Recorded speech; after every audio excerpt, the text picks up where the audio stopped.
Les expatriés britanniques installés au Portugal se rendent aux réunions organisées par leur ambassade de Lisbonne pour tenter d'y voir plus clair sur ce que le Brexit leur réserve.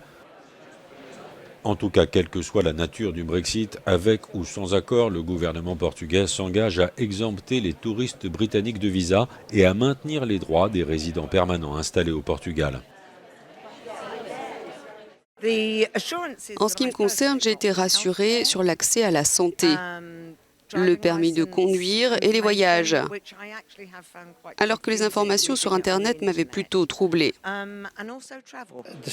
La situation au Royaume-Uni est très confuse, il y a beaucoup de questions sans réponse et on doit faire avec. Le gouvernement portugais est très affirmatif dans ses réponses. C'est oui ou non. Il n'y a pas de peut-être ou ça dépend.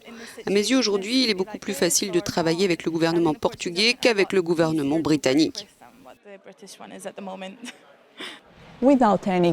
Sans avoir reçu aucune garantie de Londres, l'ambassade britannique au Portugal ne peut pas fournir beaucoup plus d'informations aux expatriés britanniques que celles contenues dans ces brochures.